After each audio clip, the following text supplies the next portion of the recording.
Today meeting today is Tuesday, October 28th, 2025, and approximately 6 p.m. My name is Kent Thurston. I'm the chair.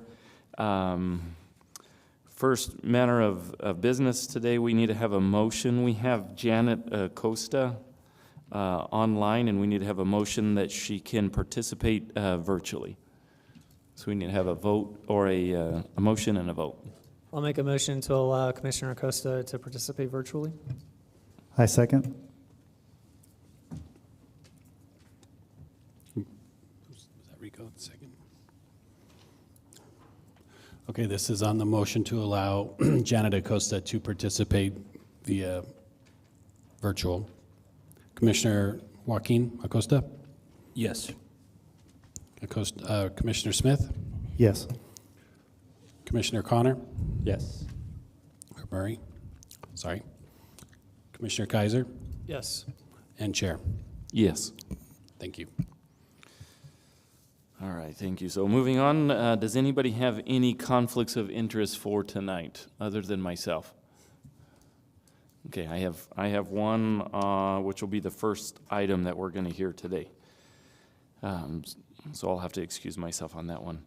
Going on to the next one, public participation. Is there any public participation that is not concerning the items on the agenda for today?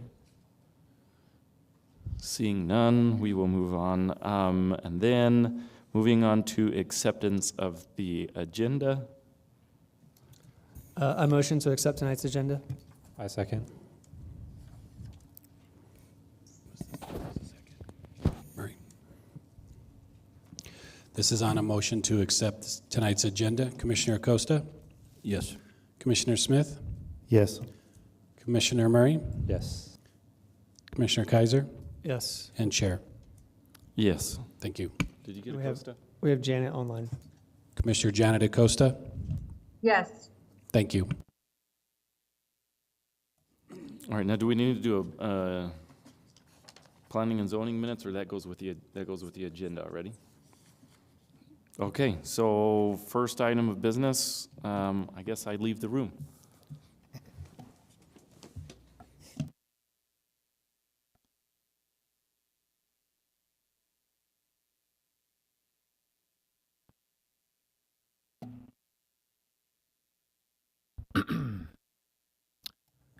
All right, so our first item of business tonight is item 6.1, a request for approval of a preliminary plat known as Mesa Crossing Subdivision. Looking for a motion to approve this item. We need a motion before we hear. I make a motion to approve as presented. I second. And we'll turn it over to staff for their presentation. Thank you, Commissioner Kaiser. Adam Ochoa, Community Development, for the record. Before you, we have a proposed preliminary plat for what is a subdivision that is known as Mesa Crossing Subdivisions. Subject property is located on the southeast corner of Mesa Grande Drive, Peachtree Hills, right next to what is the city limits up there on the northeast part of town. Subject property encompasses 20.468 acres in size. It is currently vacant or undeveloped and made up of several tracts of land. This proposed subdivision is one of our first ones that is actually following Realize Las Cruces development standards and design standards.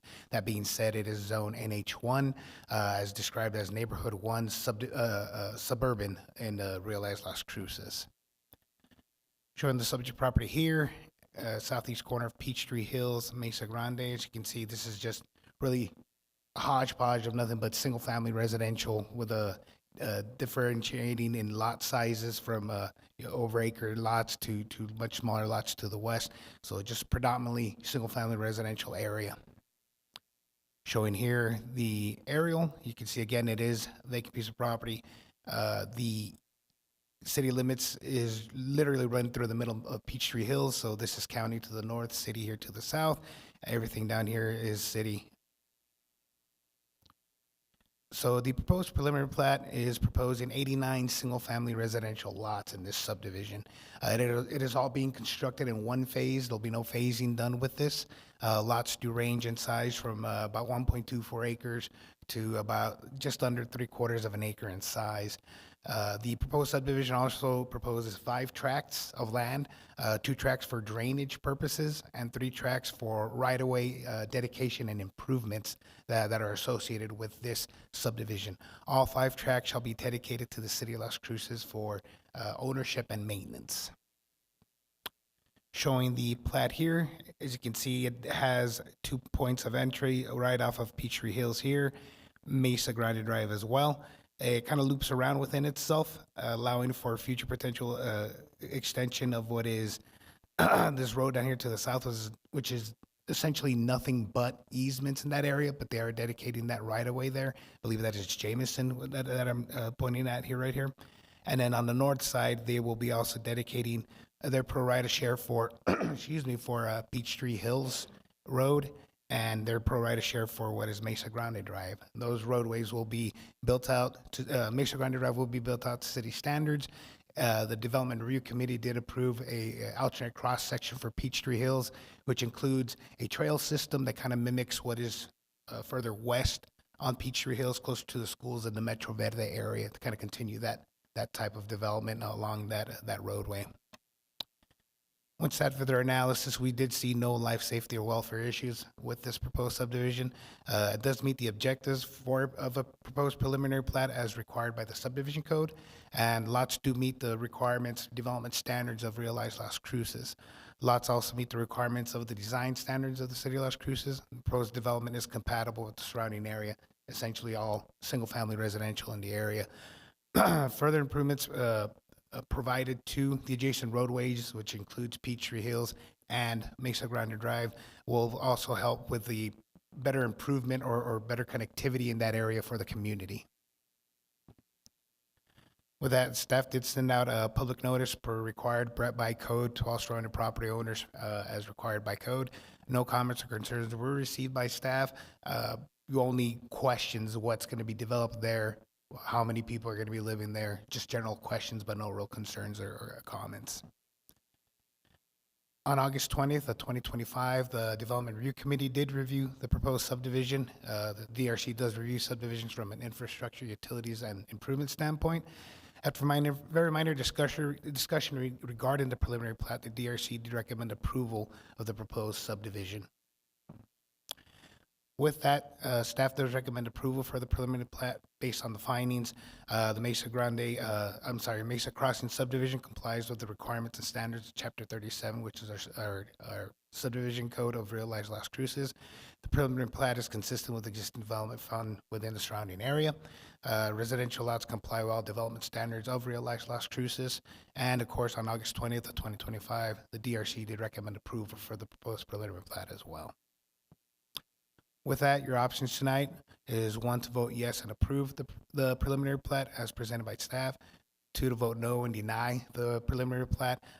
Just if denial is a way you want to vote, just remember different findings will have to be provided since staff is recommending in the positive for this.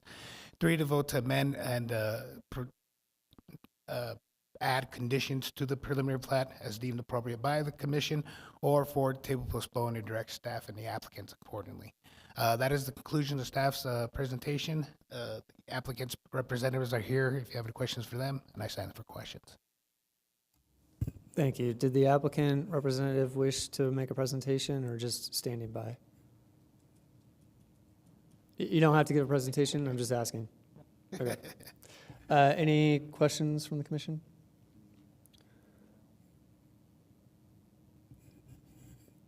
Commissioner Acosta online, do you have any questions? I do not, thank you. I have a couple. So, and my PDF got all screwed up here, so I'm going to try to read what I wrote. So the easement, the gas line easement, can you describe how that's playing out? It was hard to tell if that is cutting through individual lots or if it is its own, I guess, lot for all intents and purposes. In other words, no lot is crossing over that gas easement. Can you clarify that? Mr. Chair, that is an easement, so it still is running through the private lots themselves, but that is a no-build zone area. No type of development will be allowed on those, in that area. The only way we could remove that from those lots if we created a tract to separate it from everything. But essentially, that easement runs, as you can see, north from outside of the city limits, all the way down south through 70 and down further south of the city, sir. Okay, so homeowners could landscape there with the understanding that whoever owns that could come in at any time and rip it out, and they're not obligated to replace whatever's there. Is that correct? Mr. Chair, just like any easement, including utility easements along your front property line, that is correct. Any type of improvements you do, if a utility company or whoever has interest in that easement or have the right to that easement, have the ability to go in there and do whatever work they need to in order to fix whatever issues or problems that is wrong with whatever lines are underneath that easement, sir. Okay. I hope people do their due diligence when they purchase these lots. My next question is on the bike path that the applicant's proposing, and I guess really the alternative cross-section for Peachtree Hills. You mentioned that it's the right-of-way is split by city limits and then county. How does that play with the cross-section that they're proposing here? In other words, is it going to get built out symmetrically, or is the county going to say, well, our standards are a little bit different, we have an awkward road situation? Can you talk a little bit about that? Yes, Mr. Chair. Multiple meetings were had by the applicant, the city, and the county to kind of discuss what is the alignment of Peachtree Hills. The county is actually looking at connecting the more western portion between, which is Mesa Grande, and the other point further west. Road skips my mind. I believe it's Jornada, possibly.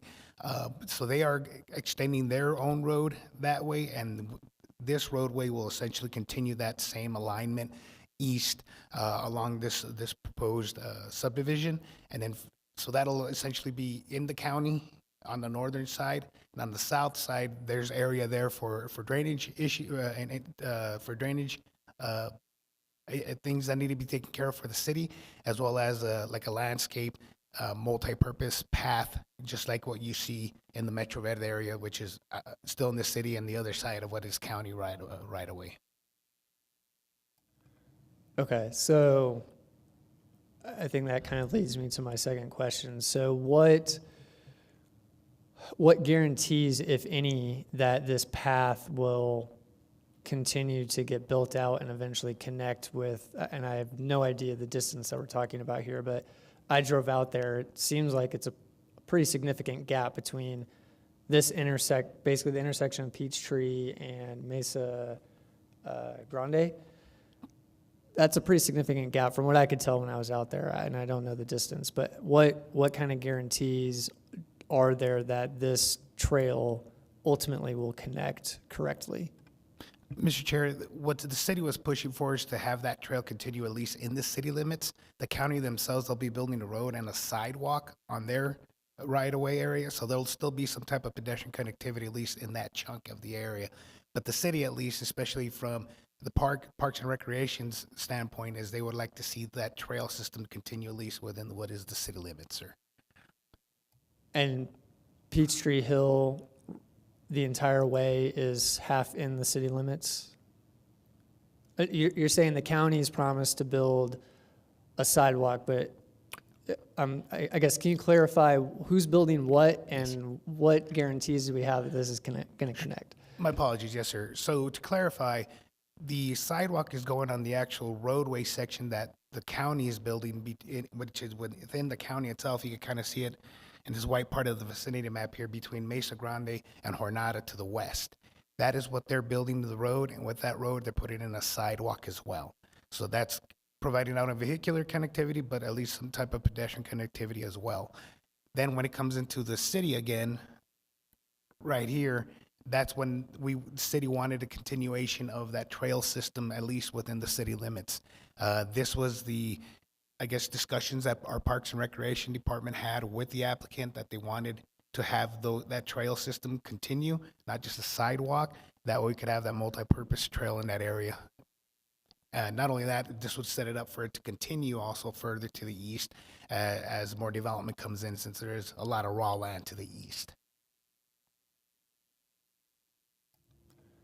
Okay, thanks for the clarification. I think I'm concerned that we're just gonna end up with this hodgepodge of trail network that's not really contiguous or meaningful in any way. I mean, I appreciate and applaud the applicant for coming forward and offering this. I'm glad the city's open to it, wants to see it, but this piece with the county makes me a little nervous that it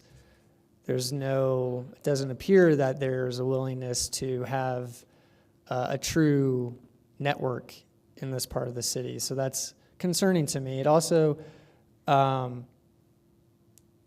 based on the vicinity map, it seems like there's at least one or two parcels to the west that may be developed in the future where the roadway is getting improved. What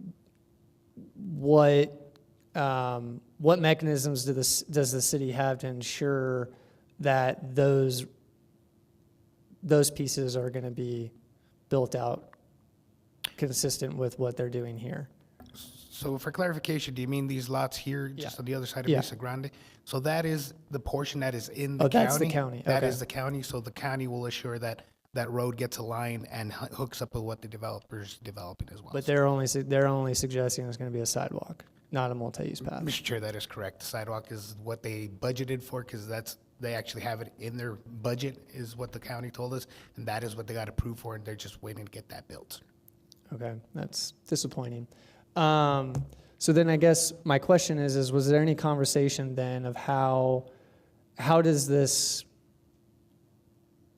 project fit into the larger infrastructure trail network that we're trying to build out? In other words, was there any discussion about, well, if we're not going to get a trail, continuing down west to Peachtree, that maybe we should look at turning that corner onto Mesa Grande that's still in the city limits? Any conversation around that? I mean, it's great that there's a trail there, but if that's only a section of, I don't know how long that is, I mean, not ideal. Ideal, we've had an interconnected network.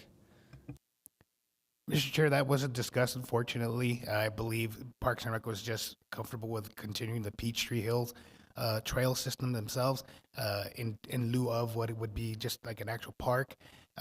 The actual development of Mesa Grande, that's still up for question as well. That could potentially be redesigned.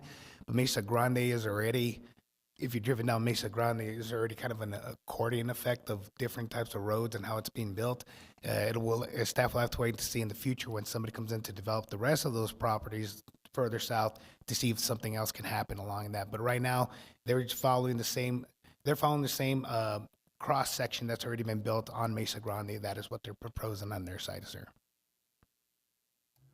All right, I appreciate the explanation. Just wish we are a little bit thinking a little bit more further ahead in our development patterns here, making sure that we actually end up with an interconnected network. I mean, we interconnect our roads, no problem. We do that in our sleep, but sidewalks, multi-use paths, those are just artifacts that are just sprinkled around here and there throughout the city. There's no connectivity, and so I just encourage everyone to be thinking a little bit more thoroughly in those regards. I think those are all my questions. If there's no questions from commission, I'll go ahead and turn to public comment. Does anybody here tonight want to speak on this item?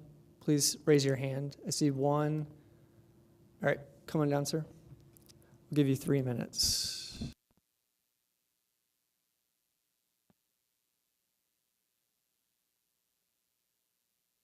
And before you speak, can I have you state your name so I can swear you in? Antonio Lopez. And do you swear or affirm that the testimony you're about to give is the truth and nothing but the truth under penalty of law? Yes. Go ahead, sir. I just had a question. I live up there on Peachtree where the pipeline runs in between two of my properties. I got 2 homes there. Now, I didn't quite understand from Mesa Grande to, I believe it's Mesa Road. Is that going to be blacktop, or are they doing anything with that road there, that dirt road? Peachtree itself? If you have any other questions, go ahead and ask them now, and then we'll answer Okay, any. that's all I wanted to Okay. know. Thank you, sir. We'll Okay. get an answer All right. for you. I believe the answer is yes, but I'll let staff respond. Mr. Chair, the road actually will not be extended all the way east to Mesa. They are only responsible for the roadway that's in front of their subdivision, so they'll be building from essentially Mesa Grande to the edge of their subdivision. That one, because they were proposing this initially to go all the way to Mesa, but unfortunately because of ownership of the land, easements not existing on there, and then I don't know if you could tell here, there are some lots here that are right next to where that right-of-way would have to go. That would have made it almost it made it extremely difficult to build out any type of roadway without actual takings and so forth like that happening, sir. And to clarify, the road that they'll build is asphalt. That is correct, yes, sir. Paved. Yeah, thank you. All right, anybody else wish to speak on this item?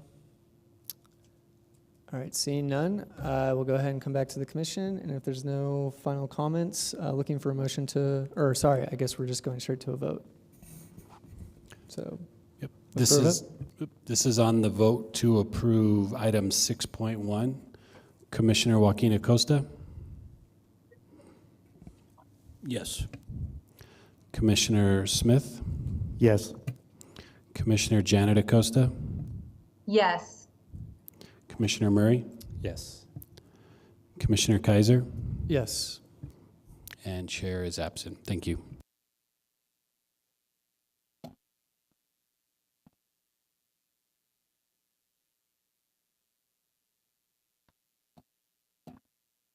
With Commissioner Murray departing, do we need to do anything, or? Okay. Good luck on your knee surgery.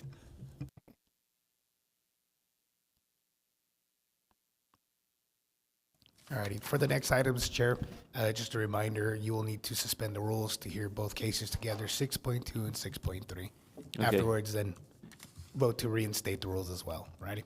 Right, but first we have to have a motion to hear, right? Don't we got to have a motion to hear 6.2? So we need to have a motion to hear 6.2, and then after we have that, then we need a motion to suspend the rules, to hear both of them together. Mr. Chair, I make a motion to hear 6.2. I second.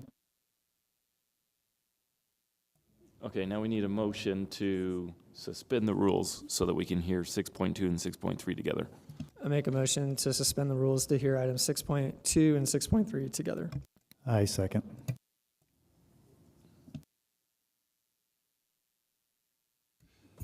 This is on a vote to suspend the rules.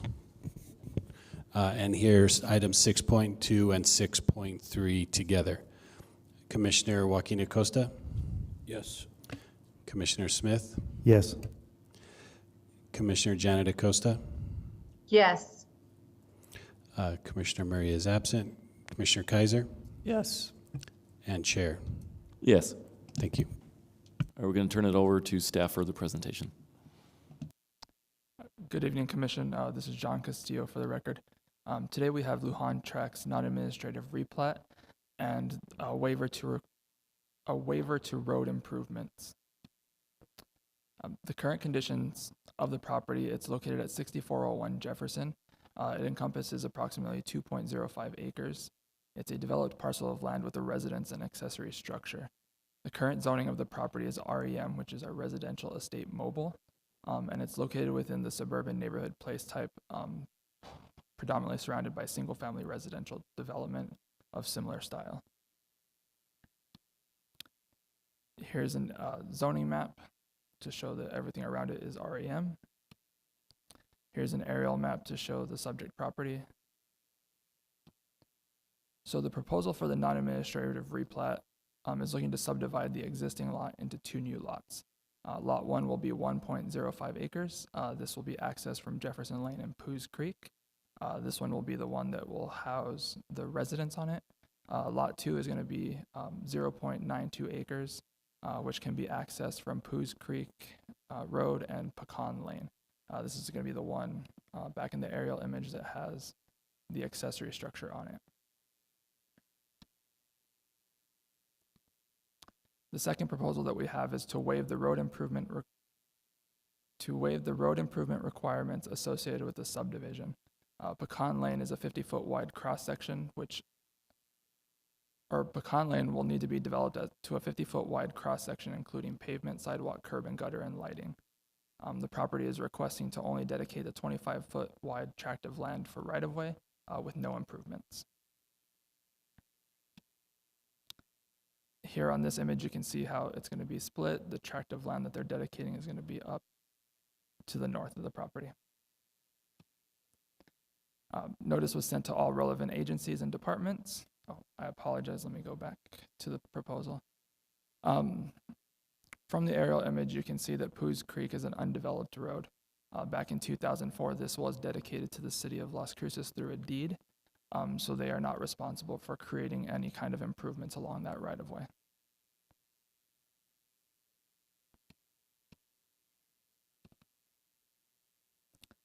Notice was sent to all surrounding properties within 500 feet. Staff did not receive any emails or phone calls at that time. So the Development Review Committee, or DRC, reviews subdivisions from an infrastructure, utilities, and improvement standpoint. On October 1st, 2025, a meeting was held which we discussed dedication of parkland, as this is transitioning from our 2001 code to the new Realize Las Cruces, as this was started back prior to the adoption of Realize Las Cruces. They would not be required to provide any dedication of parkland or pay a fee in lieu of if the plat can be filed on or before December 31st. So DRC unanimously recommended approval with a condition for the non-administrative replat. They also provided an approval to waive the improvements of the right-of-way. Staff recommends approval based on the following findings. Relevant city staff. Based upon the review by relevant city staff, the proposed non-administrative replat complies with the requirements and standards of the City of Las Cruces subdivision code. The proposed subdivision that is being created by the non-administrative replat complies with all requirements of the zoning code as amended and Chapter 37 of the Las Cruces subdivision code, as well as the newly adopted Realize Las Cruces.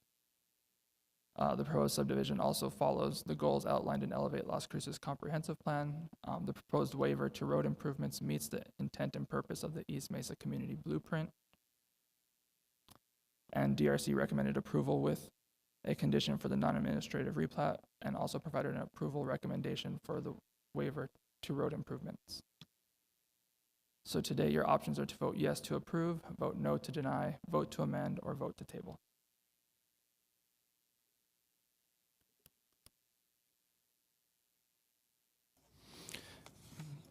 Thank you. So you want me to open that up to public comment first?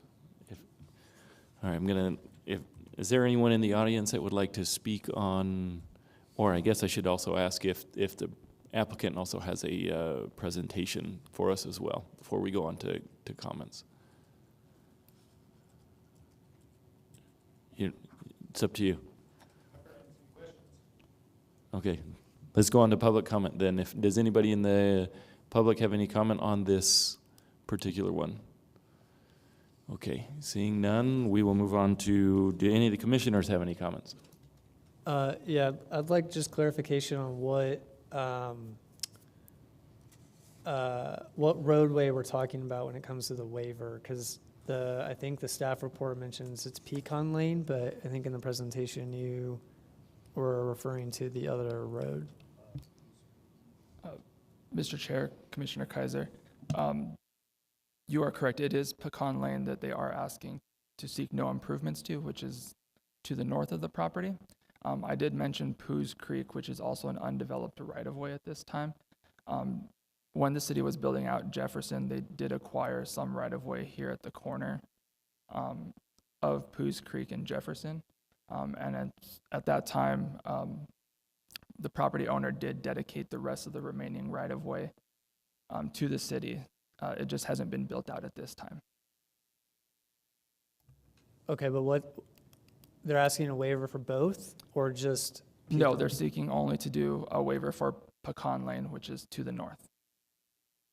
Right here. Okay, and then for the other road, they're gonna build out their portion, or? No, they won't be required to build out their portion. The city at a later time will be required to build out that portion.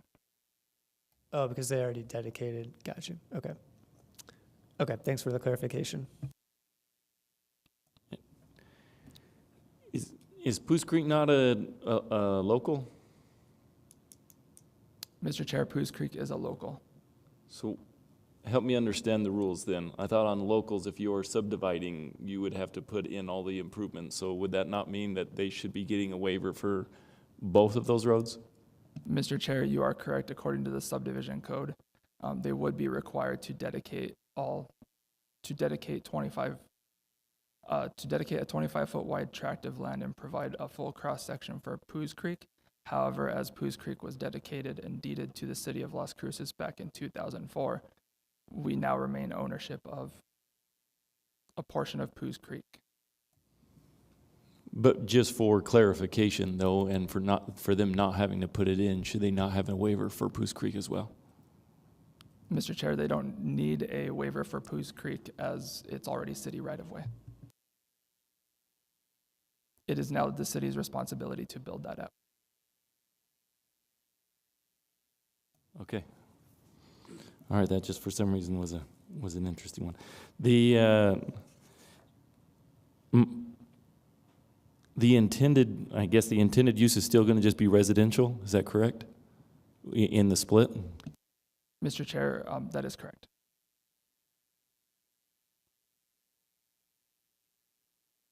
Can you go back to the picture for me real quick? Of the aerial, that one right there. I only have one, seeing that there's no neighbors here, I'm not too worried about it because there's already been activity going on out there. My only one concern would be how much traffic would be going through the dirt roads, but I guess my issue is more of Poos Creek, but since the city is responsible of putting that in later, then I don't really have an issue with it. But I was just thinking the amount of traffic to go into the back there where you have all of these trucks and it looks like there's work that kind of goes on in the back there.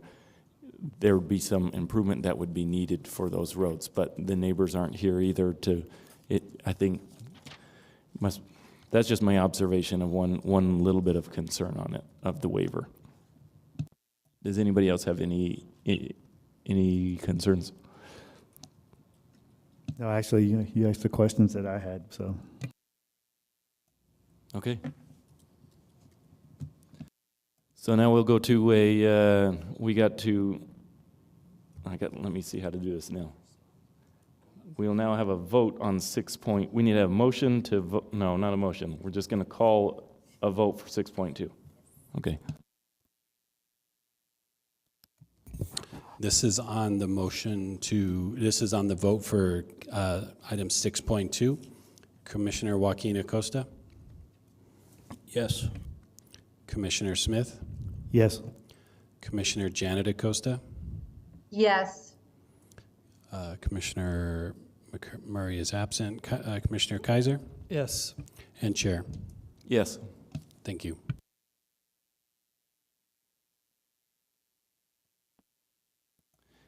Okay, now we need a motion and a second on 6.3. That's not to hear it, or it is to vote.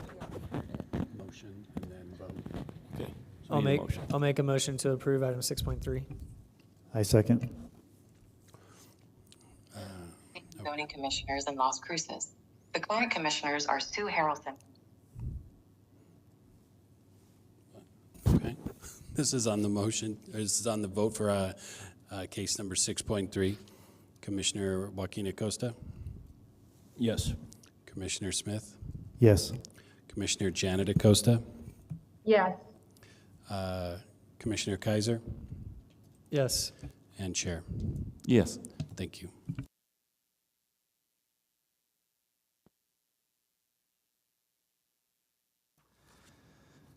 All right, we're now on to 6.4, for staff presentation of the ordinance of repealing and replacing chapters. I make a motion to recommend approval for item 6.4. I second. Time is yours. Good evening, Sarah Gonzalez with Community Development. Before you is the proposed amendments for chapters 34 through 38 of the Las Cruces Municipal Code and adopting the zoning map as presented. As everyone knows, Realize Las Cruces did get adopted on February 18th of 2025 earlier this year. Through the process, we have worked with the community and found different areas in which we needed to do some minor amendments. And this is just understanding that once you provide code and you start to implement it, you do tend to find changes that need to be basically rectified. And so that's what we're doing today. We did make that promise to council that we'd be coming back every year to see things that as we develop, are they working, are they not, and what changes do we need to make?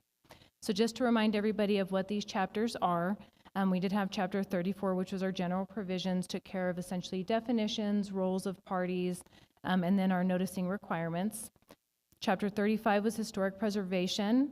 We did chapter 36, which was our zoning regulations, which outlined the development standards for development of properties, development of lots and sizes, as well as architectural structures. Chapter 37 is our subdivision regulations that basically clarify what you would need as far as a minor or a major platting process. Chapter 38 was our development standards, which included roadways, park dedication, land uses that were going to be designated for any of our sign requirements or outdoor lighting. And then last, we'd have an updated zoning map. So to go into some of the major details that were located within our code, we did not outline everything through the presentation, as some of it was going to be just either minor clarification to explain essentially what the statement was in our code. These are going to be more of our highlighted roles of which we've actually modified or changed. And so for us, in chapter 34 in general provisions, we've revised the roles and responsibilities. City council approving vacations, it did have prior going from P&Z to city council. Currently, we do have it just going to city council. The reason we do that is because they are accepting and vacating that right of way. DRC approval for road waivers and improvements. Through our DRC board, that's where we are working through what improvements would be required. Then they would have the appealing body going to city council if there's ever an appeal for roadways or waivers that we want to see to be accepted.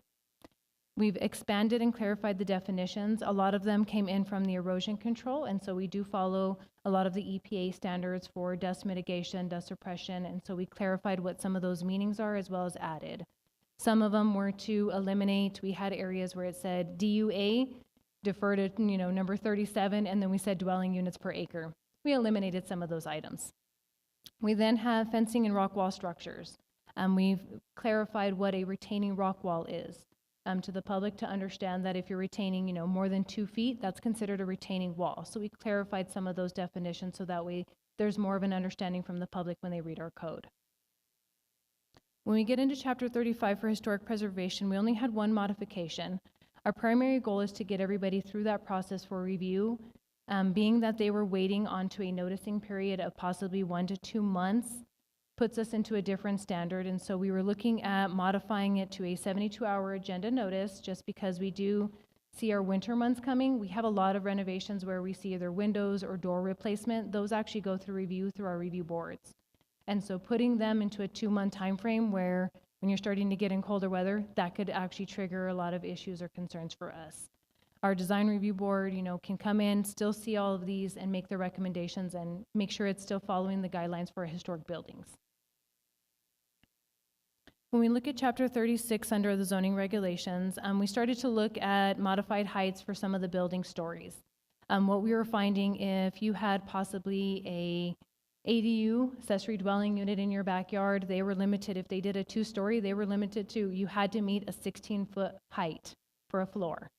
We realized that is not what's comparable to the area. And so we started looking and seeing what's more comparable. We're looking at 9 foot or so. So we removed and conformed to what the building heights were around everyone. We also noticed that secondary fronts were not included in our code. So a lot of the questions we received from the public was, what is our secondary front yard setback? So we included those to follow essentially their front yard setback as what you would normally see in the front. So we're trying to still keep our urban area to where we're building buildings closer to the sidewalks. You're maintaining your suburban area and maintaining that 12-foot utility easement you see. And then your rural areas, you're still pushing those buildings back. We also added the garage setbacks to NH3, knowing that we are starting to see some of our residential development come in. And so there are areas where they are looking to put in garages. So if they do put those in, we've given them those setbacks to where they actually know what definition to provide in. If you have a 12-foot setback into the urban core, we know you're probably not going to have a driveway in front of it. You're probably just going to have a garage that's going to be closer to your building front yard setback. And so we looked at some of those dimensions to make sure there was compliance with what the area may already have, maybe some of the averages within some of our urban core. Some of the other changes we made for non-conforming, we added change in land use because it was not there before. What we tend to see is that we end up getting a higher increase in intensity for properties. When you're in a non-conforming lot, if you see a change in increase, then we want to make sure that they're coming into compliance with our current codes as much as possible.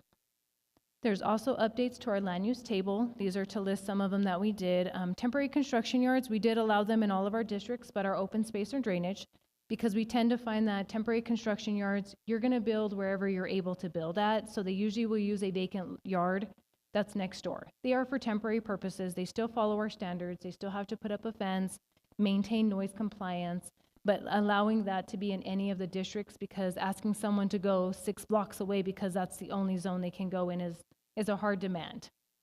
When you're looking at sober living facilities, we added in essentially the group home allowances. So our group homes were taken out, but we do know that we have sober living that addresses substance abuse, alcohol abuse, and basically you're living in a home without being required to have support from the court system, from any medical services. You're a group home, so you're limited to 10 people right now. That's currently what we run, to where basically you're helping one another get through that program or that process. When we looked at indoor and outdoor entertainment venues, we did make them permitted by right in our our light industrial and heavy industrial. The reason we did that is because that's where we tend to see a lot of our larger lots being available. So if you're looking for something that's going to be of an outdoor venue or an entertainment, it's very hard to do on something that's probably half an acre in size. So we didn't want to take those out, knowing that there are still, noise requirements or locations. And so you're looking for venues where you have larger land to provide some of that entertainment. That could include soccer fields, baseball fields, but you're in an area where you would not be impacting residential uses as well. We go to professional offices. We did put limitations on the square footage in NH1. That was one of the things that we did forget to add. And so we made sure that the limitation was a 3,000 square feet if you were going into that residential neighborhood, just to ensure that you're still complying with what the neighborhood homes are. Animal raising, we did limit to minimum of half an acre in size. We've had several phone calls and several questions about, can we now do animal raising within town? There are still restrictions and requirements through animal control code compliance as far as the restrictions. And so animal raising, when you have a larger lot, you have a little bit more availability to give yourself that separation from those neighbors. So we did put consideration into, it's allowed, but we do want to go and maintain that by a lot size. We did simplify the documentation for carports and accessory structures. For carports right now, we are seeing a lot of them coming in. And so we simplified the process as to provide them a document that they would be able to file at the county's office, because the one thing we do want to ensure is that knowing that you're building in a utility easement, there's always that impact that if a utility company comes in, you're at that risk by building in their easement. And so we want to make sure that transfers in title. So if someone's purchasing that property, they have that same understanding that someone built it and someone knows that it still can have something happen to it. When you go to home occupations, we did not have any restrictions on vehicles, and so we did add in that you can have one business vehicle, but it should be limited to a size. 1 ton has been our standard and has worked throughout the business course to just ensure that it's still compatible with those residential neighborhoods. We move on to Chapter 37, which would be subdivision regulations. The minor platting process we modified just to allow, essentially, it would be an administrative review when public improvements are existing. What that means is if you were to come in, we've seen a lot of non-administrative replats come in. The roadways are already there, the infrastructure is already there, but they're having to wait to get onto the next agenda, which could be 1 or 2 months. And then once they get onto that agenda, they're following code, so they've met our subdivision standards. What we're looking at is if those public improvements are already there and you're just having to tap into it, and you meet our subdivision code, meaning you already meet your zoning requirements for a subdivision, that would now be done administratively.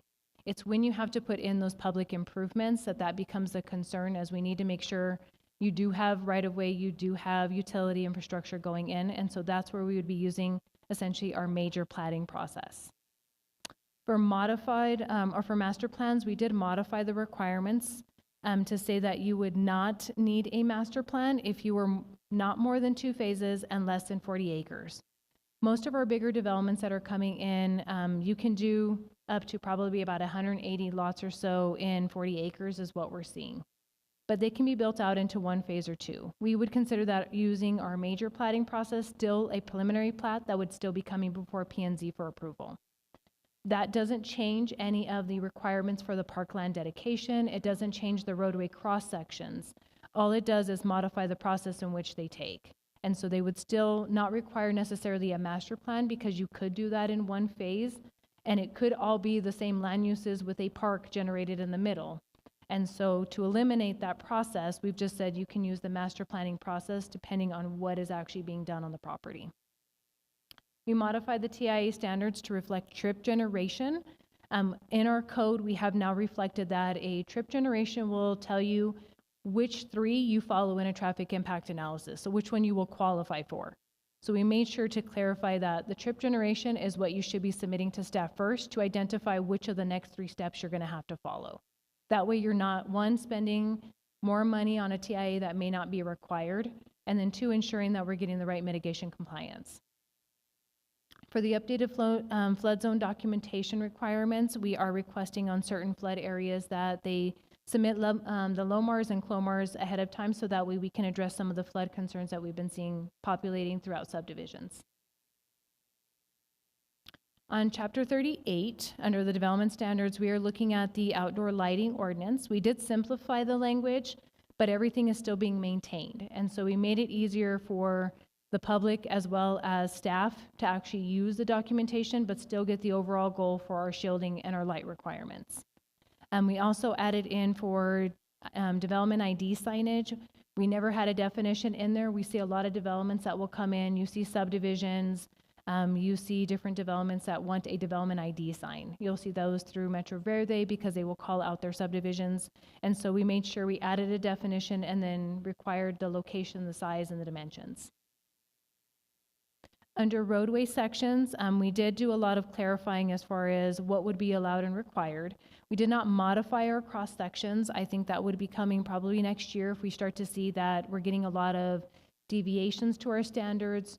If we have DRC approval for a lot of those, we'll probably reconstruct and see where we need to be moving forward after we start using the code a little bit more. So the things that we did modify was just to make sure the curb is included in the parkways, multi-use packs, sidewalks, and median width, so that everyone knows that that is part of that right-of-way. The cross-sections are illustrative minimums. So when you look at our code, it does say these are the minimum standards, and DRC can modify as necessary or based on your area. We say illustrative because when you look at the images, you have trees that are located further to the right-of-way or to the opposite side. We want the lighting to be now going into essentially what we're calling the street furniture easements. So there's 12-foot utility easements that are located on final plats when they're coming in. That's where we want to see our street lights and poles going, just because with the 6-foot sidewalk and the pole base, we're noticing that they are starting to impede onto our pedestrian traffic. And because we are meeting as part of our requirement, the PROWAG standards for accessibility, you do have to maintain a 5-foot clear path. Those street lights are now coming into question because they're impeding on that path. So we're making sure we're making the right directions to go forward and open up those sidewalks in those areas. Lastly, we have the stacking lane at a minimum of 85 feet to 100 feet. Our code originally said that you would need a TIA for any stacking lane. We know that through our developments and through some of our driveway standards, 85 feet to 100 feet will usually maintain what a driveway would need to be or a stacking lane when a development comes in. We also do look at essentially the trip generation anyway, just because it's going to tell us if they do have an impact that we may have to increase that length based on their trip generation and their actual counts per day.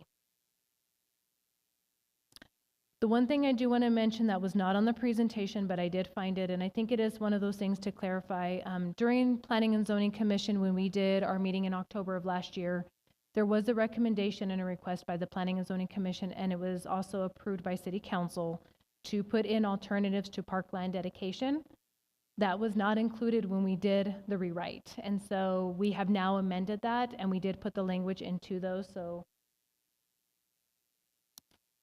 under page 394 of the improvements, it did put in other substitutions. We wanted to make sure that those substitutions were included just because that could be a specialty park that's less than 3 continuous acres. That could be in combination of parkland, trails, or open space in combination in working with it. Improved parkland located adjacent to other developable properties. And so we had that discussion last year, and we noticed that it was not implemented, and so we made sure it got into the code this time, knowing we were continuously using it. Lastly, before you would be the zoning map as presented. We did reach out, and several members of the public, probably about 40 or 50, reached out to us in working with them to go through property zonings. Once again, we had multiple properties we went through. They identified some of those. We worked with them and clarified their zoning to meet, essentially not taking away the rights that they had before, but giving them something that was going to be compatible and fit still within their neighborhood. And so we've done a few modifications to our zoning map. Anything moving forward in January would be coming to you as a zoning map amendment. And so that would actually go through the full zone change process. We understand that through this process, we are working with either realtors, property owners, developers, to ensuring that compliance was provided onto their properties. With them reaching out, that assisted us with basically noticing where we made those mistakes and are clarifying and fixing now. So this would be for your options tonight would be yes, this would recommend approval to amend these chapters as well as the zoning map as presented. If you vote no, this will retain the current Las Cruces chapter as a recommendation to City Council. You can vote to amend. This would allow the Planning and Zoning Commission to recommend any modifications for the proposed ordinance for consideration to City Council, or you can vote to table. This will postpone the consideration of the ordinance and direct staff accordingly. The reason we are bringing this forward is because we do want to bring this in January as a fresh start. So we know that some of these modifications need to happen. So when we actually remove ourselves from that transitional period, we know how we're going to be moving forward. I stand for any questions.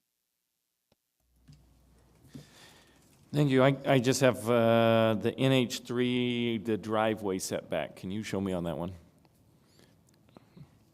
I just need clarification, and because the NH3 is supposed to be the highest density that we're using, right?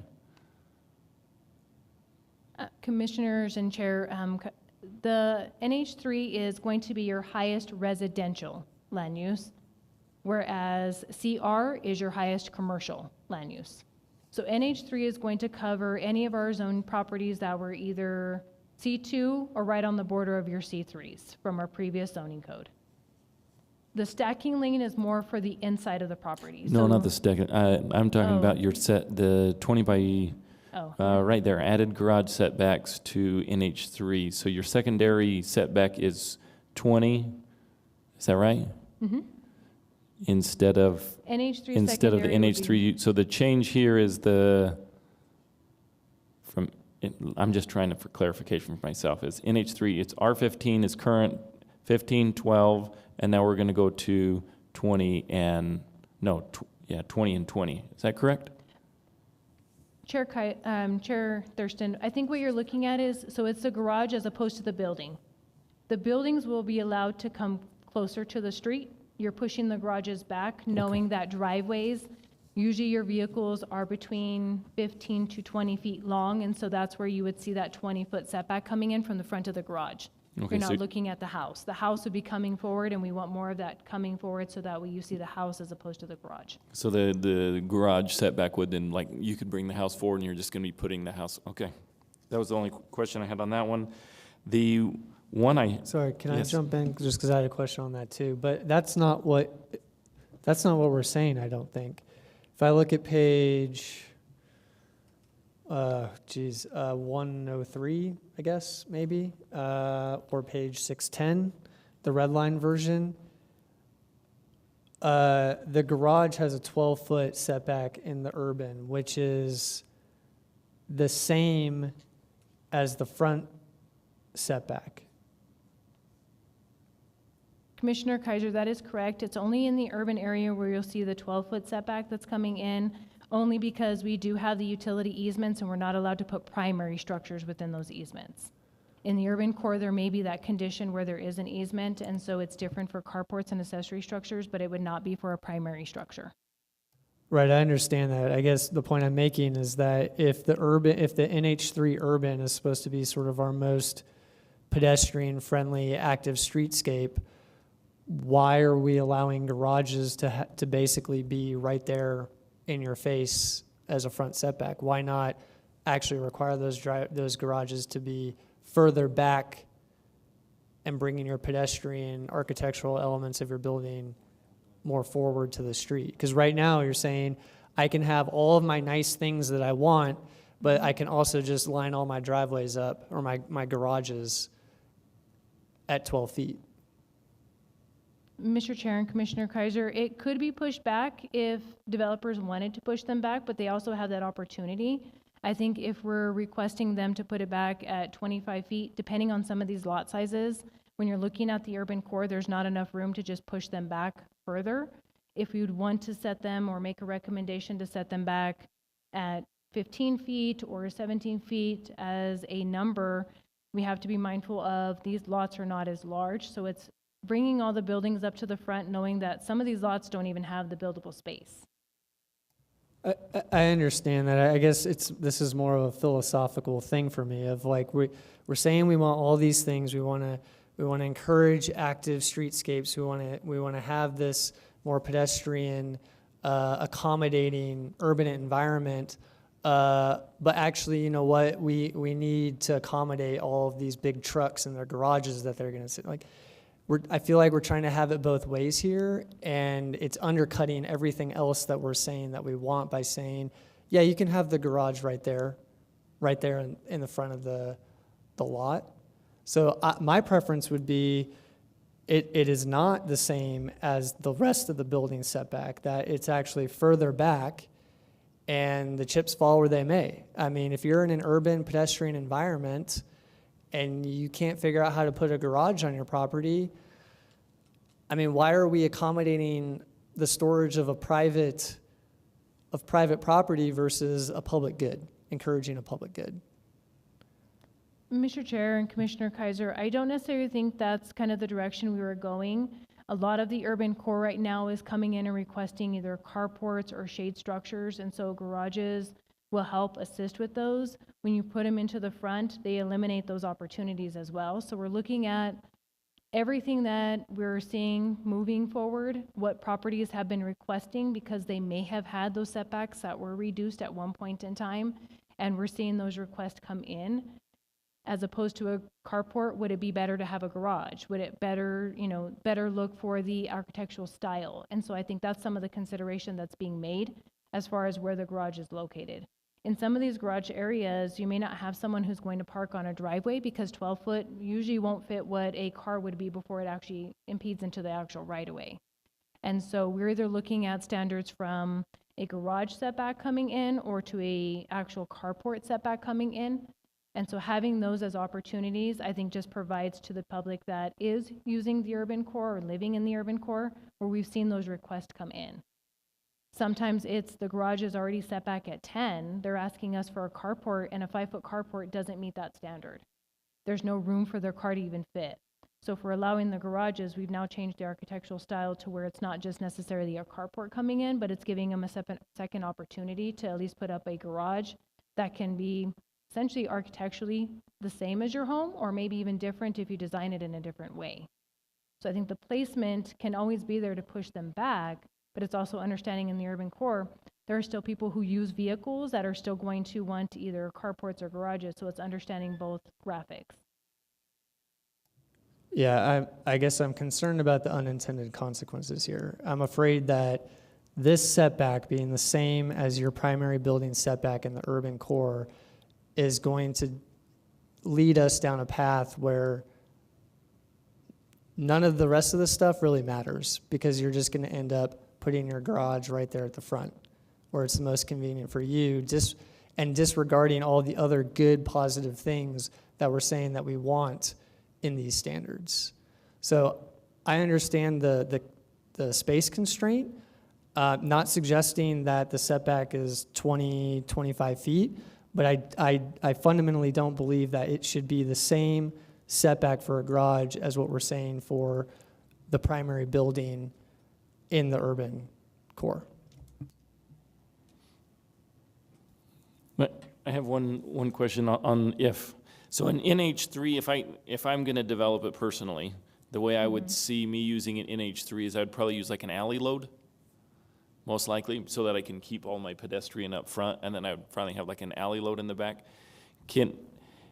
In this setback, like if I do an alley load and there's no utilities or other things like that, I would want to be able to have like a very minimal, like a 5-foot setback for my garage in the back so that I can utilize, I'm densifying it, right? And so we have these little ones. Can you add some wording on there so that if I do an alleyway, I wouldn't have to have an additional 20-foot setback? So like if it's in the back, we're really not having pedestrians back there. We're trying to push the pedestrians to the front. But then in this, I would have to put my garage, I would have to push it back a little deeper. Do you see what I'm saying? Or would that not even be an issue? Just a point of clarification, I think the R and S is rural, suburban, urban, so it's Okay. not rear side. Okay. Yeah. But if we have the garage setback, so then I would be at 12, but if I wanted to go to 0 for a garage, because currently there is no setback, right? Is that what you have? Mr. Chair, that is Or- correct. Right now for NH3, we don't have a garage setback. And so we're outlining saying that if a garage is placed on the property, these would be the setbacks. It doesn't mean you have to put a garage onto the property. This is the setbacks you would follow if you put one on the property. Okay. Is there any provisions then on like the alleyways? We don't have any provisions on the alleyways. I think every case is going to have to be the case by case. Gotcha. As we continue to go through the code, that's where I have to, reiterate, we're going to have to make these modifications as we see development come in. Every case could be a different scenario. We're going to run into different ideas. Right now, we don't have alleyway developments. We don't see that happening. If we actually saw those happening, I think we'd reevaluate and say, okay, this does work, this doesn't work. How can this be designed? How do we move forward?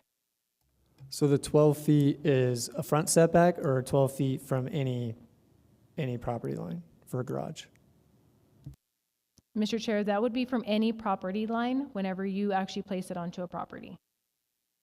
So my recommendation would be that we actually, in the urban, for NH3 urban, that we actually distinguish from the front and the rear setbacks, whereas the front setback is 15 feet and the rear can be with the same as what it currently is right now for the rest of the building. I think it's 5 feet with a caveat of 10 feet for adjacent properties or something like that. So my recommendation is for NH3 urban, the garage setback, the front setback is 15 feet, and the rear setback is the same as everything else.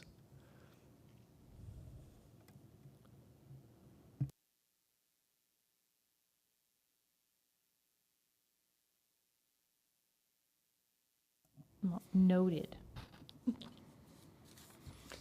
All right, I have one more question on a different subject, which is your the right-of-way sections pertaining to the light poles. Since I have seen that as an issue in our designs now, help me understand where those light poles are going. Mr. Chair and Commission, essentially the light poles along the front of the properties and new subdivisions, we have a 12-foot utility easement that is called out for every subdivision that we receive. That's where you see Comcast, El Paso Electric. El Paso Electric, yeah, they all go there. And so now it's being called a street furniture, which is where you would see stop signs, you may see the electrical boxes, and that would be where the street light poles are going as well. Do you know how that's going to affect El Paso Electric? Because Sometimes they get in their little contests of, well, this is my area, they want certain separation between, Comcast wants their space, El Paso Electric kind of wants their space, mostly utilities, we can kind of go in the same trench. But then the light poles, is that gonna cause any issue, or should we shrink the streets so that the light poles have space? Mr. Chair and Commission, essentially the light poles are going in at the same time that El Paso Electric is doing their work. So we're coordinating with them as to where the light poles are going to ensure that they meet their needs, and then we have compliance as well. If we see in the future that the light pole bases are having any issues or concerns based on the 2-foot pad that's going in, since it is a 12-foot utility easement, we were looking to reduce that when we first started Realize. And so with the code modification maintaining that 12-foot utility easement, they would have enough room in order to put the light pole base as well as their utilities. So it'll probably, the poles will sometimes probably encroach into the utility furniture easement a little bit on some of those. Mr. Chair, yes, they would actually be encroaching into those because we want to make sure that there is a 5-foot clear path to meet for ADA accessibility. If you put the pole there, then that means you're coming in about 18 inches, which would then modify what the path is, and then they don't have enough room, essentially, if you had a wheelchair or a walker. So that's essentially what we're meeting. That's where we went from 4-foot sidewalks to 5-foot sidewalks, and then now it's pushing the light poles out.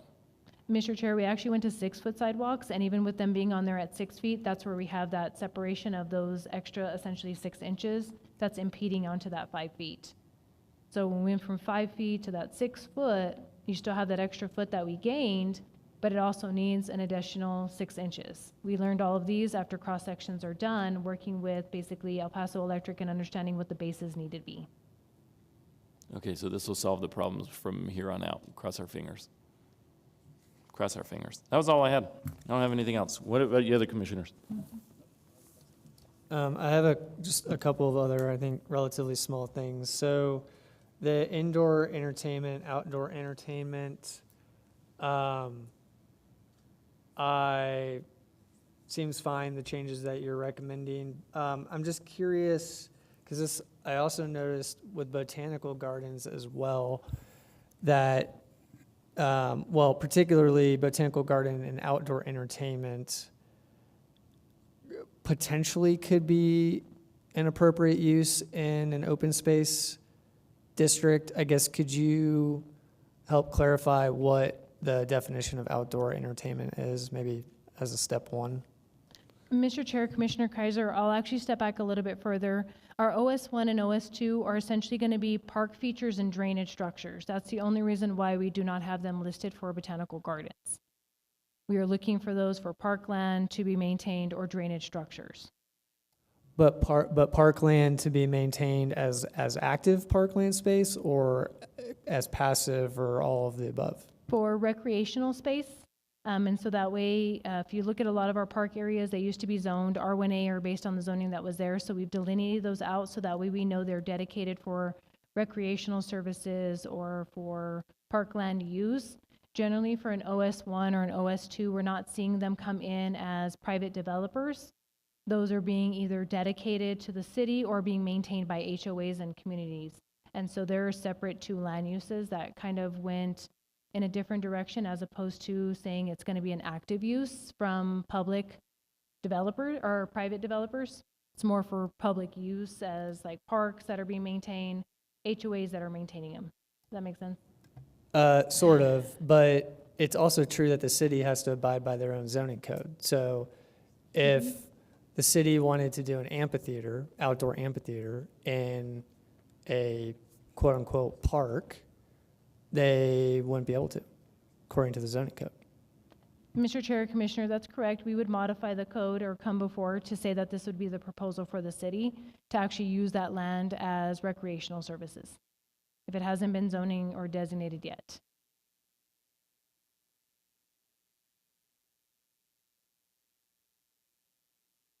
Okay, I guess that's fine. If the city wants to come and ask for, I guess, a variance to the zoning code, seems inefficient, in my opinion. But just going to botanical garden for a second, I mean, whether or not it's a private or even a nonprofit entity, if there was interest in a botanical garden that fit with the character of open space preservation, but added some educational elements to it, some maybe more active recreation as opposed to just, wandering on a trail through the arroyo, this would not allow for something like that. Correct? Correct. Mr. Chair, I think it's more in the standard that when we did the zoning code and we did the zoning map, all the properties that were owned privately received a zoning designation that was not going to be open space or drainage tract.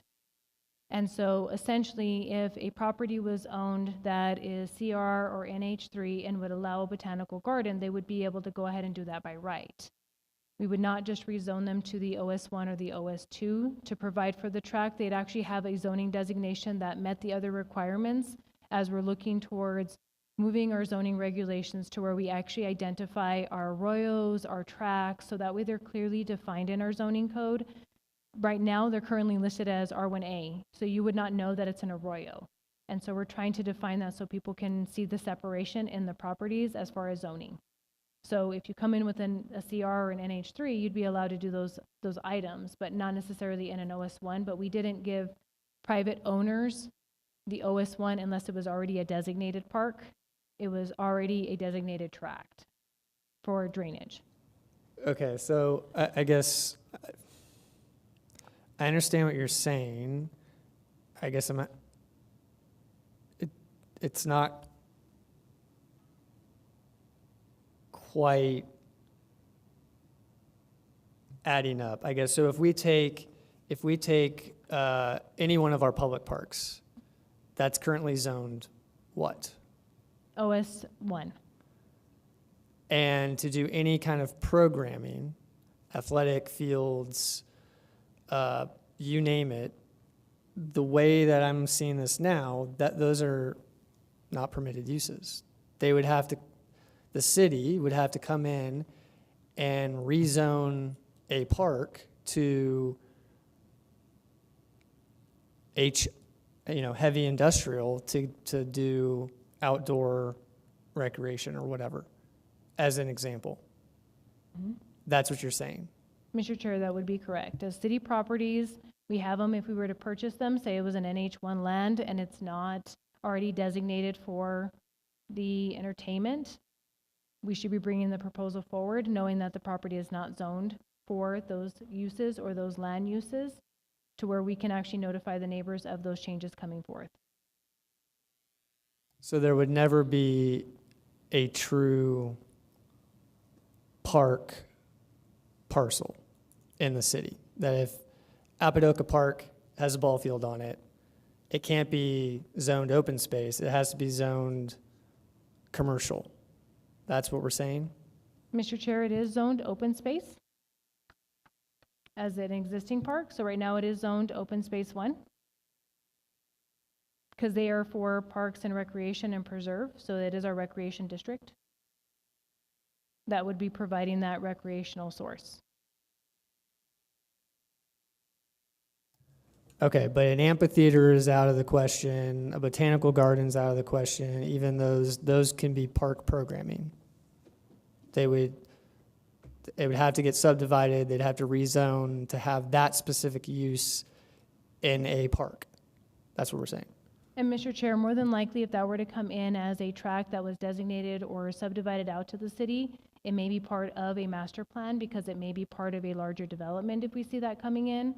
It may be part of the subdivision process where we tend to see that that's going to be the tract of land, which is going to be designated for that. Because the other part we'll run into is, if you look at a lot of the zoning right now that we have, say you get a subdivision tomorrow, a subdivision will come in, dedicate the parkland. It's going to be under the current zoning that's there, but it's going to designate a tract for us. And so those are the pieces we have to figure out of how do we move forward whenever we acquire land through the parkland dedication, because now it's zoned R1A. Or NH1 under our new code.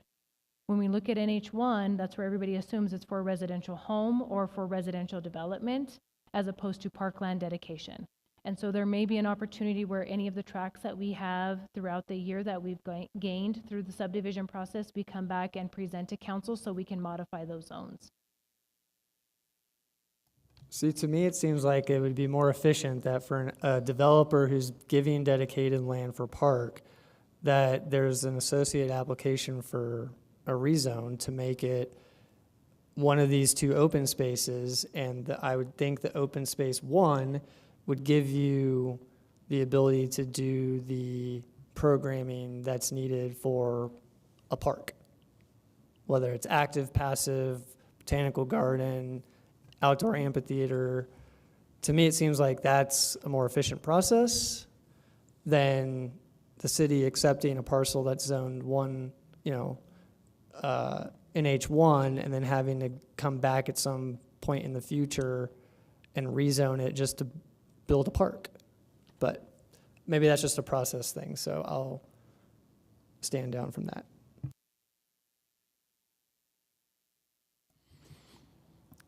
Any more additional comments? I just have one quick question. The minimum acre size for animal raising, was that an increase or a decrease? Mr. Chair, Commissioner Smith, we actually did not have a lot size requirement. However, we did notice that most of the time when you do animal raising, it will be in the rural areas, and that's usually at a minimum of a half acre. And so we wanted to make sure that we added that as part of that condition to know that if you were going to do animal raising, because that would be defined by goats or chickens and certain standards, that you'd have at least the minimum of half acre, which is what we currently use now. Okay, thank you.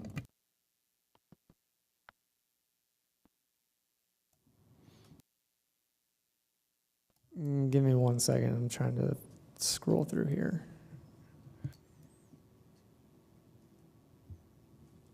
Does that mean you can raise animals in any lot as long as it's a half acre?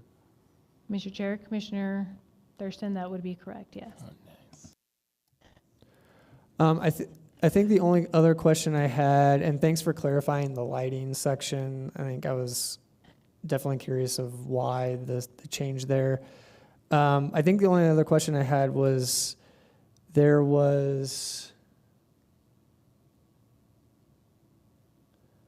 and I'm probably not even gonna be able to find it now, but we removed a requirement for lighting to address pedestrian safety issues.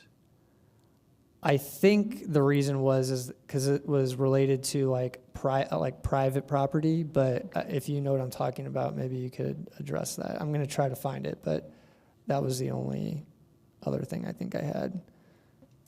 Just want to go to your lighting ordinance one that you had on your changes. But I think it's specific to Commissioner Kaiser's question.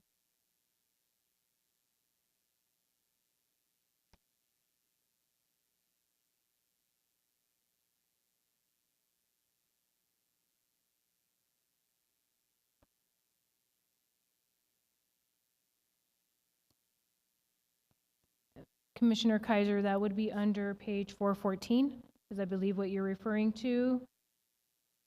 We're still maintaining the outdoor lighting ordinance, not to say that it's not promoting safe lighting and pedestrian vehicle traffic. We're still maintaining that it's still shielded, still installed.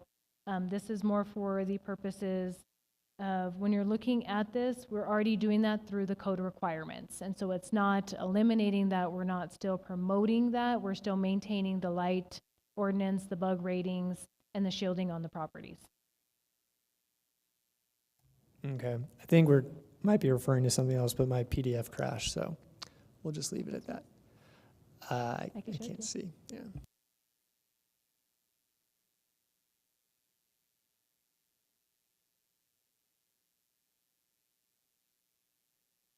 Yeah. Yeah, I think that's it. So sorry, can you explain why we would scratch that out, that specific reference out?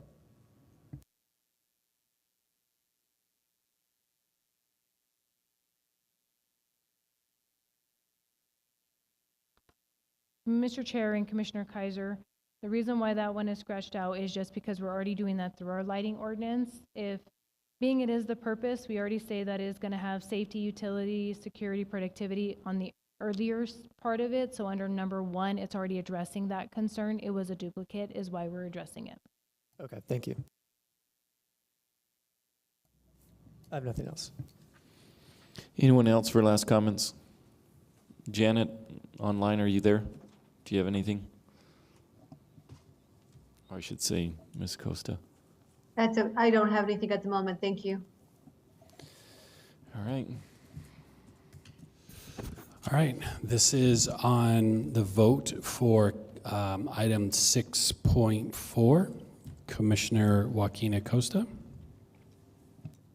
Yes. Commissioner Smith, Yes. Commissioner Janet Acosta, Yes.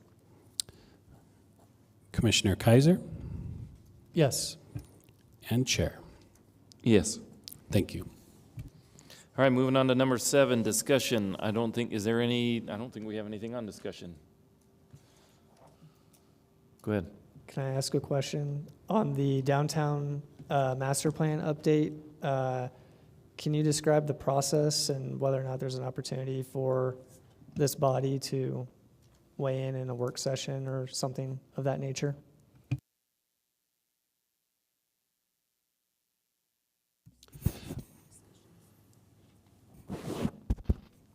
Mr. Chair, Commissioner Kaiser. Yeah, so, we've just started that process. There will be opportunities down the road for them to present both to P&Z and to council, further in that process. So we're expecting to see earlier drafts being developed in the springtime. So working backwards from that, there will be opportunities where they do come in front of, stakeholders again. I don't have the exact schedule right now, but it is built into the plan for them to do that, correct? Okay, so there would be an opportunity for us to weigh in on our view and vision before the recommendation to council? There will probably be a council work session for that. Yes, I don't know that there'll specifically be one for planning and zoning, but there'll definitely be a council work session from that. Okay, I would request one for planning and zoning, given the workload that we have. It seems like if this is not something that we're supposed to weigh in, I think we need to re-examine why we exist as a body. So I hope we have an opportunity, because I think this is exactly what we're here to do, in Sure. addition to the other things.